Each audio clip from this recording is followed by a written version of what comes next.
comics are stupid. No Harry Potter movie is And good. they're like, give me the Snyder Cut.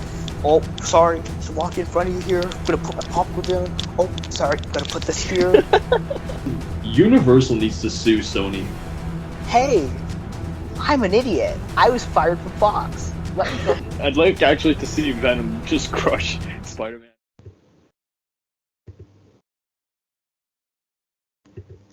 Hello, everyone. We're back today with episode 13 of the series, and I'm joined today by a legend, George Buza. How are you doing? I'm doing great. How about you? Pretty good. I'm so excited you made time and to be able to do this. Well, I'm glad to do it. So I'm gonna ask you a question, and I feel like I know the answer. Do you like superheroes? I do. I had the heroes when I was a young kid. I used to read the Superman comic books. And I remember when the very first X-Men comic book came out. And it was very exciting. So you're an X-Men fan, which very Well, my favorite character is Beast because that's who I play in the series. well But that back then, I can't remember having. I mean, of course, everybody's favorite is Wolverine because he's the guy that does all the things you think about doing. that's true. Well, that's great because it fits with kind of who you voiced as Beast. How did I that come about? identified very much with that character. So how did that come about? That kind of like how did that process occur to when you got that role? Well, we got an audition notice from our agency that they were auditioning for this Project X, which means that it was top secret and NDA agreements. Nobody's allowed to talk about it, and you're not even allowed to know the name of the show. So what do they call the audition for X-Men? Project X. So the first thing that came to my mind, of course, was, oh, this is X-Men. And of course, when I'm reading the dialogue and everything, having been familiar with X-Men, it reassured me that, yes, indeed, I am reading for X-Men. And which made me very, very excited because this was when in Canada, the Americans came up here to do all of their animation and a lot of their filming. And back in 1983, I was very lucky enough to get the part of Chief Chirpa in the Land of the Ewoks, which was a spin-off of Star Wars, which, again, is one of those movies where I was told by a drama teacher back in theater school that you could tell how good a film was if you walked the wrong way when you came out of the theater to go home. And my roommate and I came out of the theater, and sure enough, we walked the wrong way and walked at least a whole block before we realized that we were going in the wrong direction. We were so overwhelmed by that film. And then to get a part of Chief Chirpa in the Ewoks, which was a spinoff, it really validated us as a producing entity in Canada that such a project would come here. And then to have an opportunity to be one of the characters was even more exciting. And the same thing applied to X-Men. Here you go, auditioning for something that was one of your childhood heroes, and you get to play him. So, yeah, it was mind-blowing. That's actually just so crazy to think about. Also, I never even thought about that thing about walking in the theater. That's actually true. It is. It is. That's kind of crazy. If your mind is so blown, you don't know where you're going when it's time to go home, you've seen a good film.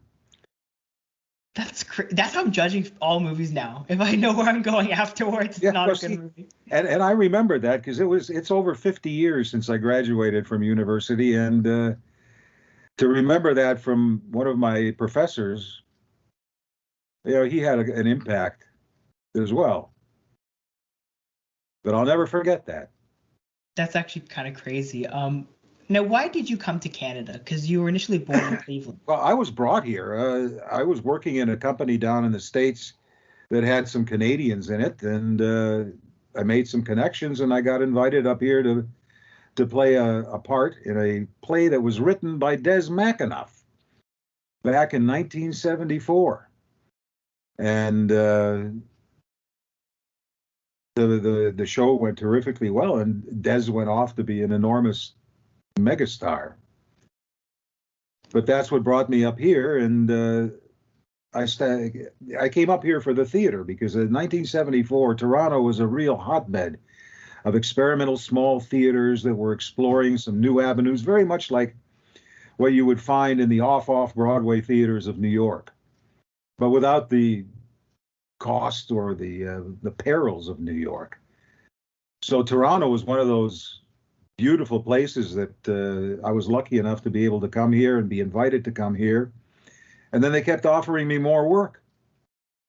And so I kept having to renew my work permit.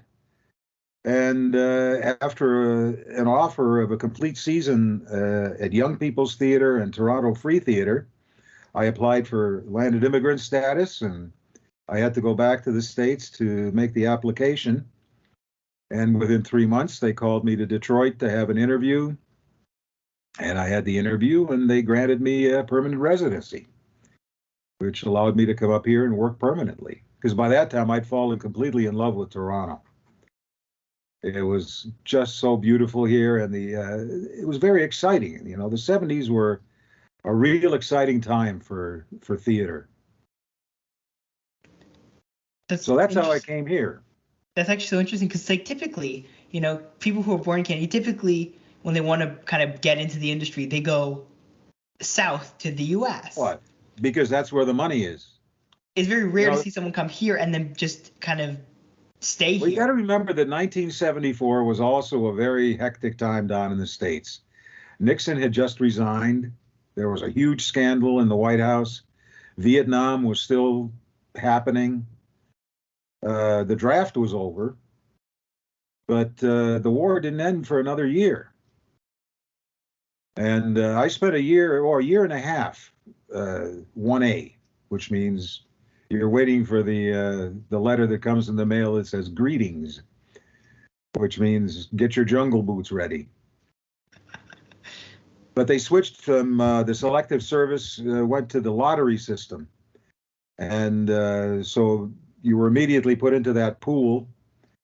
And I pulled a number. There was one number past the point where they stopped drafting. So I figure I'm never allowed to win another lottery in my life because that was the biggest lottery I could ever win, was not having to be drafted. I still have my 1A draft card. It all worked out because then it did, and I love Canada. I have been here now for almost 50 years. There's actually like 74, so it's 48 years. That's and again, like, it's just mind blowing that you came here and then you stayed here and you just kind of like and just became Canadian and just stayed. Well, there's a lot of Americans that have done that.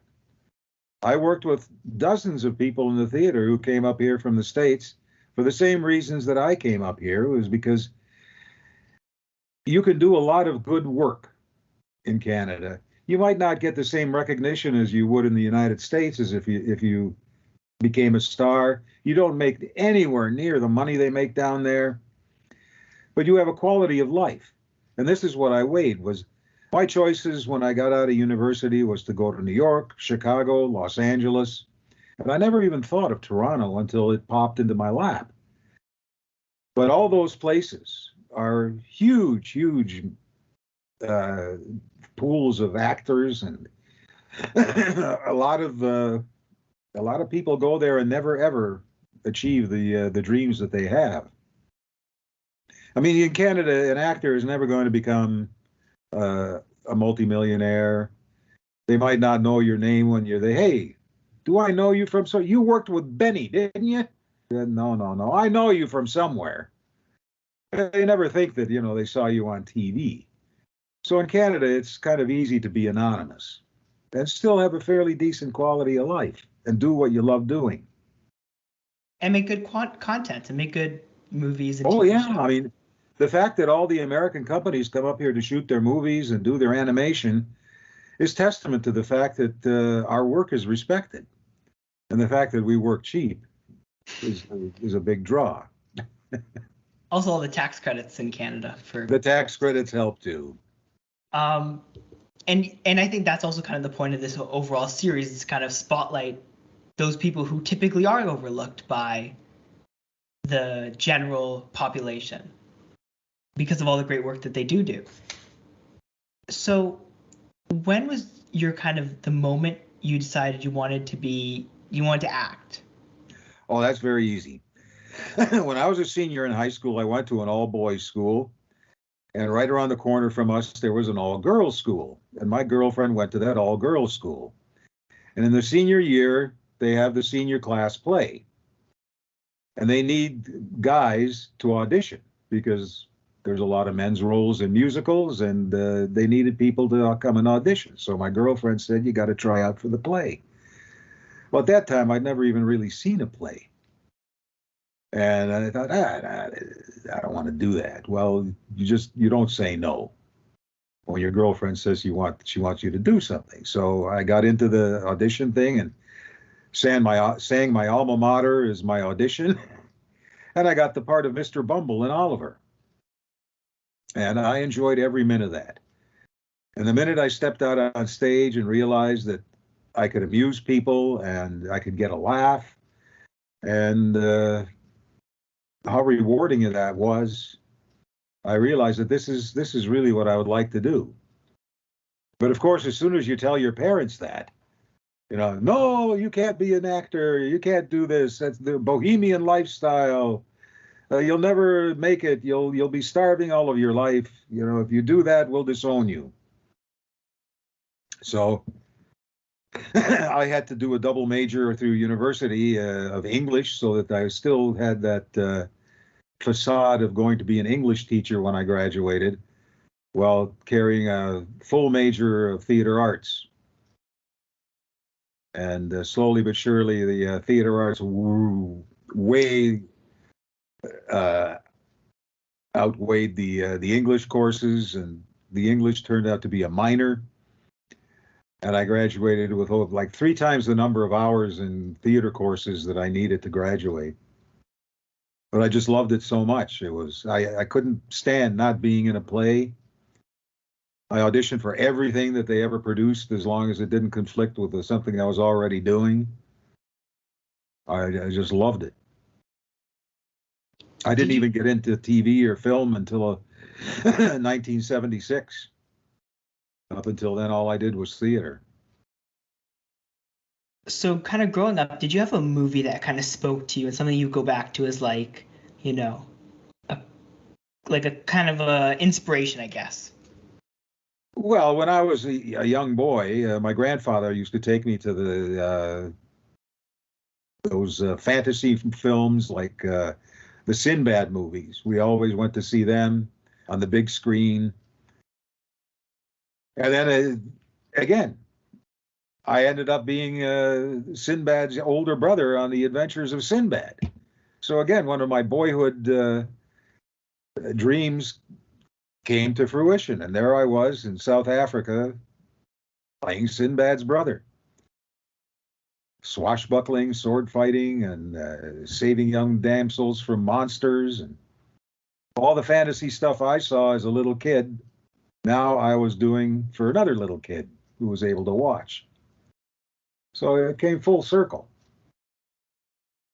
But in terms of the inspiration when I was a young kid, besides that, I never thought of acting. There was nothing to really inspire me. I just knew I enjoyed those films. And I loved comedies. I was a big Three Stooges fan, The Little Rascals, all terribly politically incorrect these days, but so much fun as a kid. And my parents hated it because, of course, the Three Stooges are whacking each other in the head with hammers, and that's violence. You can't be watching that. That's terrible. I mean, my parents were refugees from the Second World War from Hungary. So I was the first generation of my family to be born in the States, and post-World War II. So they still brought all the old values of, European strictness and how a child should behave and the things that are proper and not proper. they kind of conflicted with what was going on in the real world, especially in 1950s, the States. So that was a bit of a challenge, which is another reason why I identified with Beast, because I fought the prejudices of being an Eastern European son of a refugee, and then being overweight. You know, those there was a lot of bullying and teasing that went on in school, and I kind of hung out with the nerdy kids. My parents would never allow me to wear blue jeans. I had to wear dress pants to school. So there were some things that it was very hard to blend in. You were always a little bit different. So when Beast came along, it was so easy to identify with this character that was establishing the individuality and fighting for the equality of non-discrimination. There was a lot that I could draw on. And what was that process like when you're kind of, like, how much influence, I guess, did you have on that character in terms of how Beast was written? And all your characters, really, or how they were written as the series progressed? Well, in a situation like this, it was the comic books that drove the character and that drove the stories. The actors had to kind of fit what was being written for them. They didn't say, "Oh, this guy's got this character." You had to play the character because everybody knew the character. You couldn't put a new twist on a character that had already been established since 1962 in the comic books that you were trying to bring to life in animation. You had to stick to their words. There was none of this, banter or ad-libbing. Those were very well chosen words that the writers had done. So we followed them to the letter. There was no question. That was what drove the characters. Is there a moment in that series or in any of your series which really just sticks out to you as like one of your favorite moments? If you had to pick one. Well, favorite moments, I guess, would have happened in South Africa doing Sinbad, because that was so magical to be in an exotic place like that.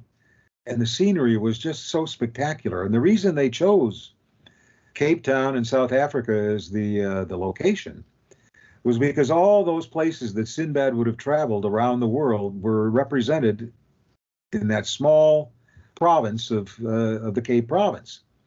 You know, you had deserts, you had shorelines, ocean, mountains, forests. You know, anything that you could possibly imagine was there within an hour's drive.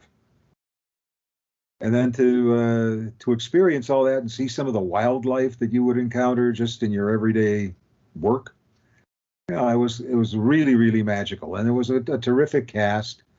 We became very close, as generally people do when they're doing a series, because you're together a minimum of 14 to 16 hours a day.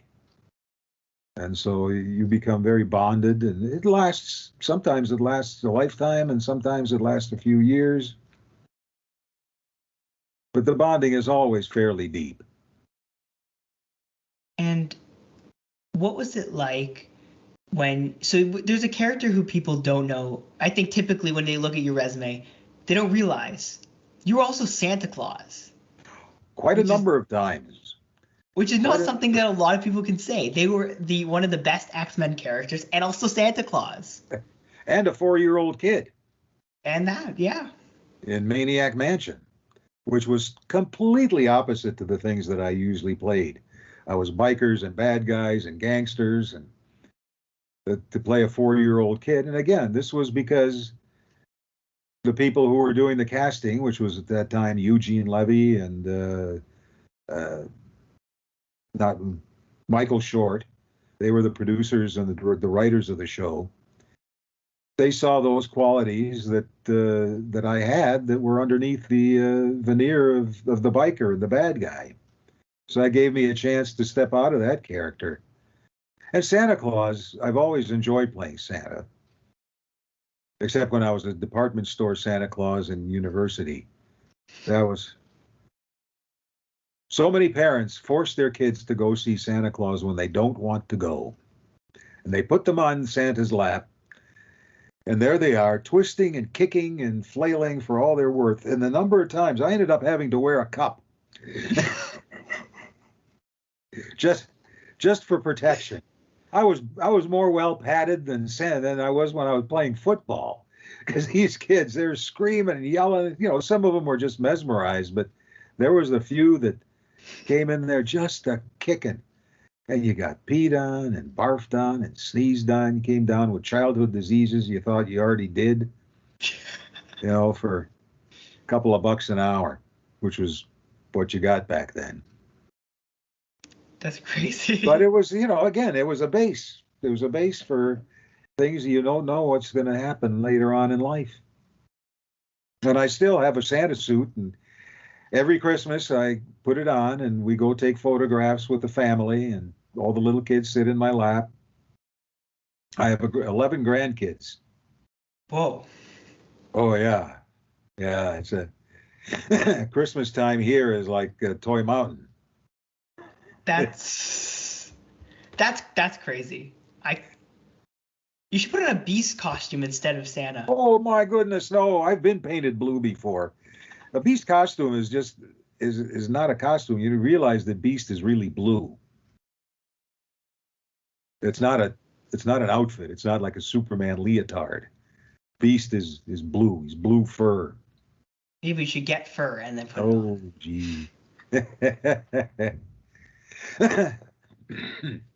So I've been painted blue. They did it to me on Maniac Mansion. And I'll tell you, it's not fun. oh, it's not fun to be painted It's blue not fun to everywhere. be painted blue. No. You're scrubbing for all you're worth at the end of it, and it's uncomfortable to wear, and it's not non-transferable. So you have to Especially be when it careful what dries. you're touching, and And when it dries, it must be very uncomfortable to just be walking around in paint. it's awkward. Yes, very, very uncomfortable being painted blue. So I understood again, and this was way before Beast. They painted me blue. Not way before. Actually, I was doing Beast during Maniac Mansion, so it was concurrent. So Now, method acting for Beast. You're learning. how oh to be God, blue. yes, method acting. And so, why did you, I guess, decide that you specifically wanted to do more? I guess I don't know. I feel like you did a lot more voice stuff than you did live action stuff. Was there a reason you kind of chose that? Well, no, I didn't do more voice than live action. I've done dozens and dozens of movies and TV shows.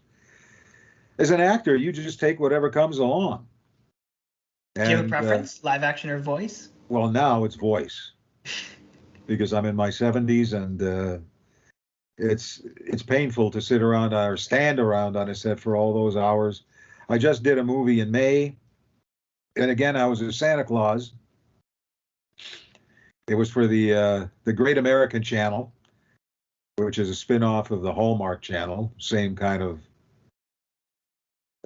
policies and flavor to their shows. I mean, I wasn't the real Santa Claus. I was a farmer who dressed up every year at their festival as Santa Claus for the kids. But still, in my book, he's a Santa. Now, the Santa that I enjoyed playing the most is in a movie called Christmas Horror Story.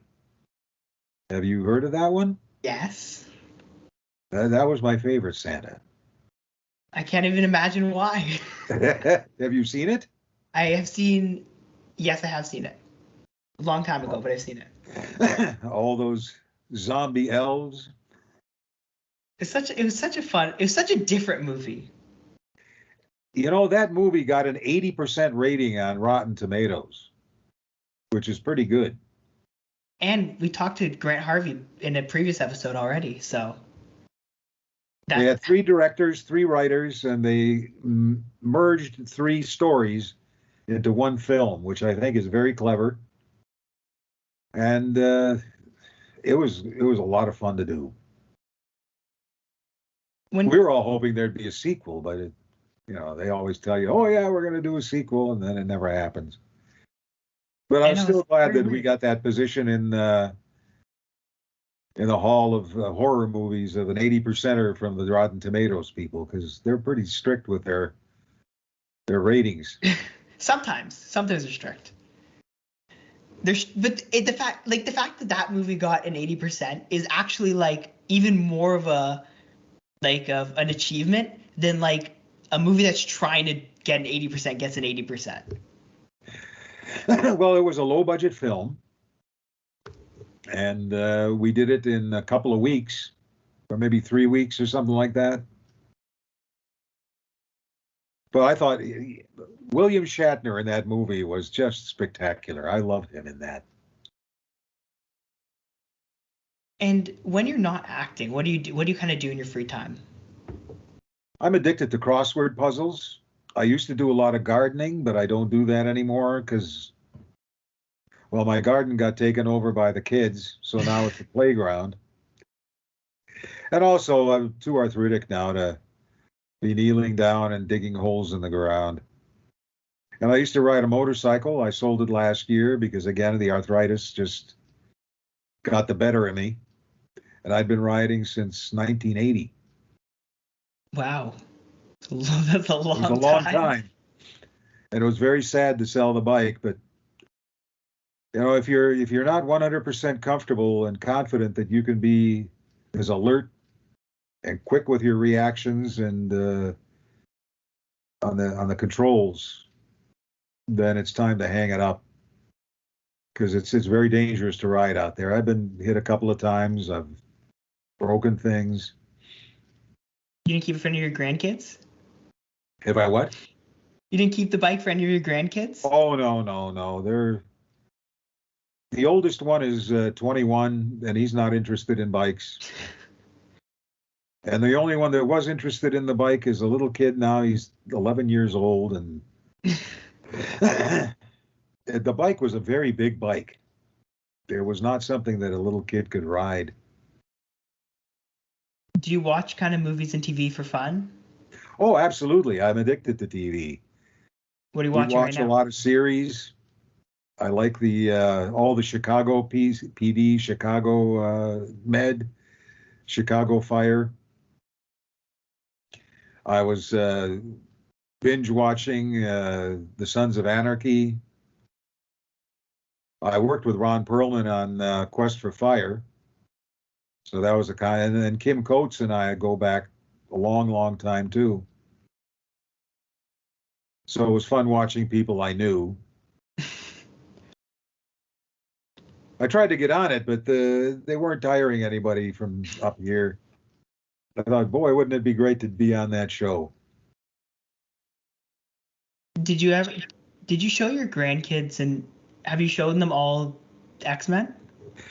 Not all of it. They've seen an episode or two, but it's the teenagers, they're not interested in sitting down in front of the TV. They do their, phone stuff. And They watch it on their phone though. That's the thing. But they're not watching X-Men.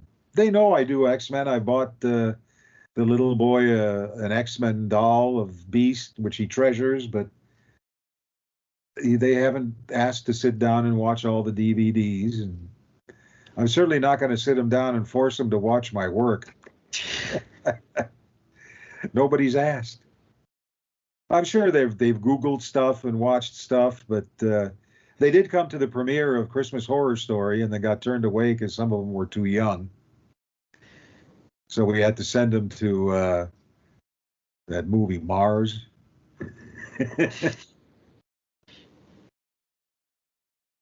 And what's kind of your all-time favorite movie, but that isn't Star Wars? Well, I have several really, really favorite movies. Blazing Saddles, as I said, I love comedies. And there's a little more obscure film called Whoops Apocalypse that is a British film that is hilarious. Every time I see it, it makes me cry. It is hilarious. If you check it out, and it's kind of like the end of the world type of movie. Peter Cook is in it. He plays the Prime Minister of England. Loretta Swit plays the President of the United States.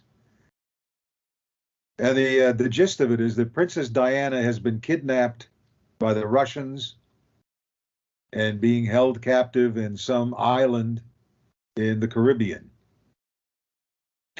And it's one of those British farces that you can't believe what you're seeing on the screen sometimes, but it's hilarious. Just hilarious. That's one of my favorites. I have quite a few. There was another one. What did you do in the war, Daddy? That was a farce that a lot of big name stars. It was in the 60s, I think, that came out. So I have a lot of movies that I really like to watch. And But not any one that sticks out. of them. Like my wife, her favorite movie is Tremors. And I don't know how many times she has seen it, but she must know the words by now. I mean it's an okay movie, but I don't think I could sit there and watch it 100 times. That's fair. That's totally fair. Now, you also appeared in the live-action X-Men movie. Yes. How did that happen? Was that like I went and auditioned for it, and when I went in to audition for Bryan Singer, the guy sitting next to him, who was the stunt coordinator, told him that I was the voice of Beast. And he was taken aback, and he said, if it hadn't been for your guys' series, we would not be making this movie today. Which was really touching. And then he gave me this part of the truck driver. And I had a little bit of a scene with Hugh Jackman and with Anna Paquin. And it was kind of a feather in my cap to be able to say that I was also a bit player in the first X-Men movie. Okay, I've been kicking this down the road long enough. We got to talk about it. What projects are you currently working on? Just X-Men. So they resurrected the series. I did that movie for the Christmas thing in May. But other than that, we just wrapped our first season. And they've renewed us for a second season, which they announced at Comic-Con down in San Diego. And besides doing that, I'm looking forward to getting back on the Comic-Con circuit because COVID interrupted. I loved doing those. I loved meeting the fans. I loved traveling, seeing places I'd never been. And I really kind of took the place of working. It's like suddenly I'm enjoying myself and not exerting a great deal of energy except at the airport trying to get from one place to the other. Goodness knows the next show we're doing is going to be in November in Grand Rapids, and I'm driving. I'd rather spend 7 hours in the car than 7 hours at the airport. That's fair. That's actually very fair. Because at least in the car, you have control. And I have tunes. Exactly. And another one of the X-Men characters is going to be coming with me. So I'll have conversation. Because she didn't want to fly either. I think most of us from Toronto are going to be driving because it's not that far. I think the actual online time is about 6.5 hours, 6 hours. I'm from Cleveland, and I go down there numerous times every year, and it takes me 5.5 hours just to get to Cleveland. And to get to my brother's, it's another hour and 20 minutes.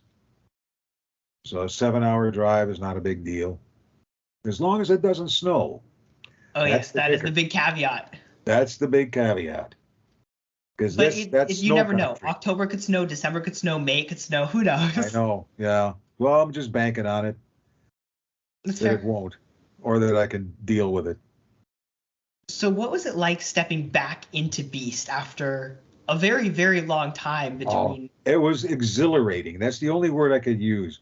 I was so effusive when we had that first encounter with the producers, it was like uh, a really good acid trip. Is the only way I can describe it. A great flashback. I'm a child of the '60s, as it were, so that's a good reference for me. I saw the Grateful Dead numerous times, and that's where I come from. So that's what I compared it to. And not only that, but we were back in the exact same studio that we did the original record. And to make it even more personal, that studio was built on the lot that my very first house that I lived in when I came to Canada. It's the same address. They tore the house down and built this big studio, but it still kept the same address that I had when I first came to Canada and rented this dilapidated old house That's in the Bunk crazy. district of Toronto. And there we are. And I'm standing in the studio. I said, this used to be my kitchen. So it was so many things that, the stars all aligned at the same time to bring back all these memories. Do you have a favorite, so there's a bunch of new characters being added to the show. Do you have a favorite kind of new character or new cast or character who's being added? Well, there's only one that I've ever come in contact with, but it's all the old characters that are back. We haven't really encountered any new ones that I can think of. Do you have any? So, can you tell me a little bit about the story? I know you're probably very, they're very controlling in terms of what you can actually reveal. Oh, absolutely. I'm under an NDA, and I can't give away any of the storylines or who's playing who or anything like that. Anything that has not been announced by them, I can't comment on. Okay. All I can say is that just hang on until 2023, and it'll all be there. So long from now. It's a long time, but I can tell you, without giving anything away, that they have stayed true to what we did. Even though they're young whippersnappers compared to us, they studied the original X-Men and they studied the comic books, and they have stayed true to what the series was.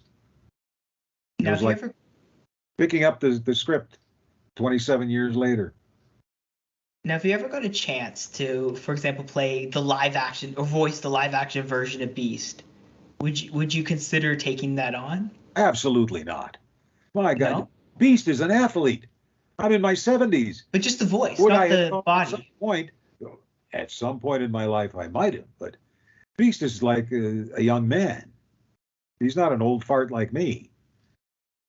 Anybody that wants to play somebody in live action in their 70s when he's supposed to be 40 is really misguided. I don't know if you've ever seen a movie called the Wild Geese. No, I haven't. It's a movie about all these aging mercenaries that get back together, very much like what Stallone did with the Dispensables. There was all these old actors, Richard Burton, and playing old mercenaries to go over and take over this rogue African nation that is aligned with some sort of horrible dictator. And I mean, these guys had stuntmen to do their walking. It was kind of ridiculous to see all these old guys think that they're going to be the mercenaries that go and liberate the fictitious country. Now, this is one thing that I learned very early when I was being coached by a mentor in theater, is that you have to look realistically at who you are. You're not a chameleon, and you have limitations, and you have to look at yourself and see, are you able to honestly portray this character, or is this just a pipe dream in your head that you could be this guy that flies through the air and is muscular and does all this stuff? I mean, Kelsey Grammer did it, but he wore a bodysuit. And I'm sure he had stuntman that did a lot of his stuff. But anything that's live action now, at this stage of my life, is probably not going to happen. That's fair. I would play Santa Claus again. Maybe they can make it. They can work a cameo into a live action action movie where you're Santa Claus for one scene. Or Beast could play Santa. Or that. A Beast Santa. Blue Santa.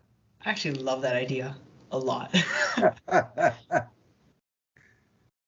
So I know you've over the course of your life have gotten to do you've basically gotten to check off every single one of your dreams. But if there was a dream project that you could do, and you could take a pick of anything you wanted to, what would you want to do? And even if it meant going back in time, essentially, and doing it. If I could go back in time, I would probably want to do more classic theater. And I don't know, I mean, I made a choice back in the mid-'80s that I was going to commit myself to doing television and film, and I stopped doing theater. And a lot of my friends would always work in a play somewhere during the course of a year, and I didn't. And somehow I start regretting that I didn't, because there were some theater projects that I really would have liked to have done. I would have loved to have done the Hairy Ape, Eugene O'Neill's play. Again, I'm way too old for that now. I had a friend, God bless him, he's passed away now, but he said, Buza, maybe there's a King Lear in you somewhere. So, well, maybe there is, but at this stage of the game, all that dialogue to try and memorize it, this is something that you have to realize too, is you've got to know your limitations. I know that there are actors in their 80s that have played King Lear, Christopher Plummer, but everybody's memory is a different thing. And I had started running into trouble memorizing for auditions. Now, I'm not sure it's because of nerves, because I never did like auditions. I always was very, very nervous at my auditions, and yet when it came time to film, you couldn't faze me. Absolutely not. I never dropped a line, never did any. I could memorize in a matter of minutes. But when it came to auditioning, and a lot of actors will tell you the same thing, it was like trying to give birth, it was very painful. Hated it. And I've even told my agent, no more. So if you could give advice to young people who are interested in becoming actors, what kind of would be your big advice you'd give them? Well, this is difficult because for a while there, I did those career days in high schools, and I would tell them very, very bluntly what they could expect. And they stopped calling me in because I was giving a very negative view of what the business is like. We like blunt here, by the way. I'm blunt, and they already have enough dreams in their heads. They're going to think of how they're going to be a star. So you don't need to add to that. They've already got that fire or that spark that makes them want to go into the business. And they need to know the realities of the business, is that every day can be a day of rejection, and you have to be able to deal with that and not take it personally. And this is another thing that my mentor would tell me. And the guy was Robert England. He was, when I was an apprentice actor, he was in the company, the Shakespeare company that I was working in. And he was giving me all this advice about how to deal with auditions and everything, and not to go outside of your type to try and get a part because you look ridiculous, to not inflate your resume, because if you didn't do it and you put it on there, somebody may know, that you're lying.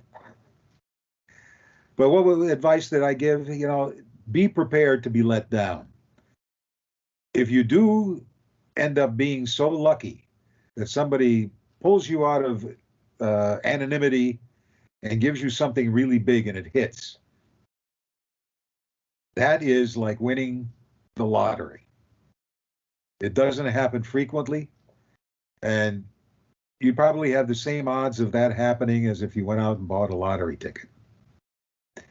But it's a hard road. You have to be prepared for all the letdowns. You have to constantly promote yourself. You have to hone your skills. You have to be up on current events. There's a lot of things that you have to do. You have to be fairly fit, because they could ask you to do just about anything. The more skills you have, the more marketable you are. I can't tell you the number of times that I've had to ride horses, for example, and it's not my favorite thing to do. I mean, I was always a heavy guy, and I remember one instance where I was doing this movie, Sodbusters, and I got on the horse for the first time, and I at the time I was over 300 pounds, and I remember the horse doing this. Yeah, very slowly turning around and going, "What the heck just sat on me?" And I said, I'm sorry. And I've had horses take off and gallop, and then so the more skills that you have, the more marketable you are. Never lie about what you can do and what you can't do, because you'll just end up embarrassing yourself, or even worse, hurting yourself. Like all these people that say, "Oh yeah, I can ride a motorcycle." I did so many biker movies, and I ended up having to have a training session for a couple of them because people were dumping their bikes. They didn't know how to ride. They just said they did because they wanted the part. So you have to be well read. And there's also a very good book that was recommended to me called Acting Professionally, which was written by a producer. Now, it's a very old book now, so I don't even know if it's in print, but it was very helpful to me, and it dealt with the business side of what you're required to do, how to make a resume, how to present yourself at auditions, how to get an agent. So there's a lot of things that I discovered on my own that I tried to impart to the kids. But all they see is, the glamour. And geez, there is nothing less glamorous than a movie set. Because when you're out in the bush, unless you are the star with a big trailer, and I have had movies where the stars actually go out there with a tape measure to see who's got the bigger trailer. That petty. And you're stuck in a little hole in the wall that's about as you could touch the walls. It's like a cell. It's a semi that's been rigged to have dressing rooms in it, one after the other with steps leading up. You got a bed, and it looks just like a cell. Very unappetizing. You sit there until they need you. And sometimes they don't need you for hours and hours and hours. You're sitting there waiting. So there's nothing really glamorous until the premiere, if you're invited, and if you've had a big enough role. And if you've got a chance to study with people, take classes, do workshops.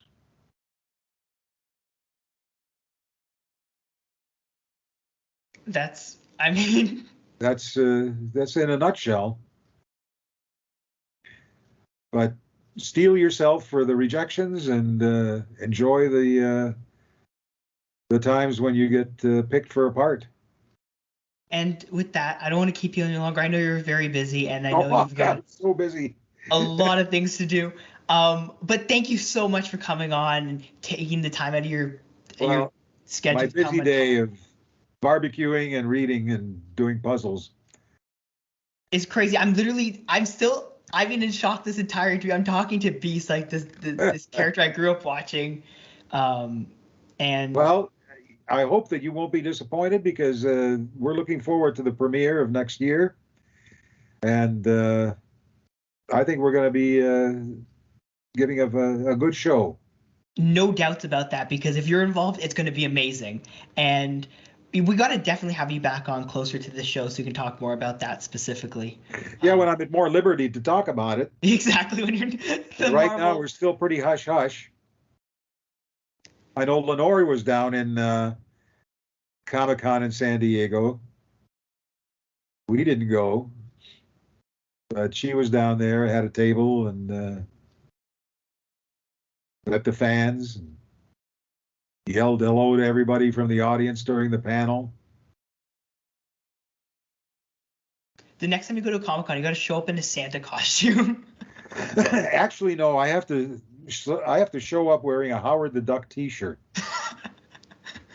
Eric and Julia Lewald, who were the creators of the show, there's a scene where Beast walks out of the courtroom and he's wearing a Howard the Duck T-shirt underneath his sport coat. And it's somewhere buried on my desk here is the screenshot of it that Julia sent to me, along with the T-shirt. It said, "Next time we're at a Comic-Con together, wear the T-shirt." So the first show I do that they're there, which is going to be the one in Grand Rapids in November, I'm going to wear that for the first day. Otherwise, I wear my Beast T-shirts. But the Santa suit, it's really bulky and it's hard to travel with. That's fair, and especially when you have to drive. It's probably not a good driving suit. No, I really don't want to confuse things because we're going there as for the X-Men reunion. This is the largest group of X-Men personalities at a Comic-Con ever. Wow. Because there's going to be Julia and Eric and Larry, who was the one of the producers and the animator. And then there's going to be Catherine Disher, myself, Cal Dodd, and the girl that played Storm, Allison Seeley Smith. So we have a couple of new people that are coming, and it's going to be a great reunion. So I'm looking forward to that. That's again, it's just insane to like think about the fact that this is. I'm still in shock the show is actually coming back after all. Well, so was I. Like people had been questioning us at the Comic-Cons prior to the COVID thing. Are they going to resurrect the show? Are they going to resurrect the show? And the producers really wanted it. They pitched it to Marvel to resurrect the show, and then Marvel got bought up by Disney. And you know, within the first week of Disney having bought Marvel and airing the old X-Men episodes, that became the #1 show on Disney Plus, the 25-year-old cartoon series. So I know people who've gotten into it since it went to Disney Plus. I know people who've watched and have gotten invested in it. So it's like you've got a whole new audience. Yes, it is. Well, it's actually more timely now than it was back then, because what's going on in the world these days, I'll tell you, it's a lot scarier than it was 25 years ago. And the discrimination and the hate. I mean, we are more topical now in the message that we're bringing into the world than it was back then. You know, when I was in the 60s and the 70s, we thought we were going to change the world. You know, with Woodstock and the whole. I didn't get to go to Woodstock, but I had friends that did. And then the whole spirit of the movement and protesting against Vietnam. You know, we really thought we were going to change things. And we didn't. And it's very disappointing to see where a lot of these people that you thought were going to be at the vanguard of change to have just kind of faded away and become conservative. That's holy mackerel! You did what? You really think that? Oh, I don't want to get into it, but yeah, this isn't about politics, but it's just about how timely our message is with the show. And hopefully introducing that again will maybe create some change. Well, I hope so. I mean, the people that are into watching us, we learned at the shows, they were already the disenfranchised. Like, we had people who were so emotional when they came up to our tables. There was one guy who broke down in tears and had to go out into the hall and compose himself before he could come back. And like, we didn't realize when we were making the show how deep of an impact we were having on people and how much they relied on our show for their own, I don't know what you'd call it, identification with characters and to find their place. Like, they were truly disenfranchised people. And we never knew how popular we were because they never shared that with us. We found out when we were going to the very first con, and Julia and Eric had written a book called, what was it called? Previously on X-Men. And they told us that the hallways were filled with bins of fan letters on X-Men. We never knew that. You know, we were just being renewed year after year, and a couple of times there was, well, maybe we're going, maybe we're not going to go. So we knew we had enough to carry us through to syndication, which was 5 seasons. But never did we think that show was as big as it really was. That's, again, yeah, it's just crazy to hear that, because obviously it was huge, and it's still huge, and it's coming back, and it's going to probably be even bigger now. So. Well, the technology back then wasn't the same as it is today. We didn't have this, for one thing. We did the record here, but it was on tape. And then it got sent down to L.A. And the directors and the writers from L.A. flew to Toronto to sit in the studio during our sessions. Now these recording sessions are done with the entire screen filled with the producers and the writers of the show watching the record through 3,500 miles away. And you're the director is a little square in the screen like you are now. And we're alone in the studio with an engineer on the outside of the booth. And we just go in one at a time and do our thing. Very different experience. Very different, because in the beginning, we did that like radio drama. All of us were in the studio together. We did it, everybody that was in the scene interacted. It was more time consuming. And they eventually dropped that idea, but I was a big fan of doing radio drama. I did a lot of that and enjoyed it. It was like doing theater without the pain, you know, because you could read the words. You didn't have to actually memorize them. You didn't have to get dressed up in a costume. You went into the studio and you were doing Shakespeare and some great literature on the radio. Oh, I'm rambling again. Hey, I love it. It's great. So, but thank you again so much for coming on. We're gonna have to definitely have you back when you can talk more about the show. I love these things. This was so much fun, and thank you everyone for watching. Do you have anything you want to promote? Watch X-Men when we come out. That's the only thing. There you go. And if you can find what was it called? Homestead for Christmas. That was the last movie that I did for the Great American Channel. And have a look at A Christmas Horror Story, my favorite horror movie. Yes, that's definitely one everyone has to watch, along with everything else you've done, because along with you've done so many great things. The Brain is a big resurgence. So again, thank you so much for coming on, and thank you everyone for watching. Don't forget to like, subscribe, follow us on social media. See, Beast wants you to subscribe, so you have to do it then, right? I guess so. And Beast isn't on social media. I've never gotten into that. I'm sorry, but I wouldn't even know where to begin now. That's fair. That's fair. I mean, social media it's more bad than good. Let's be honest. I have watched my grandkids get into more trouble on social media.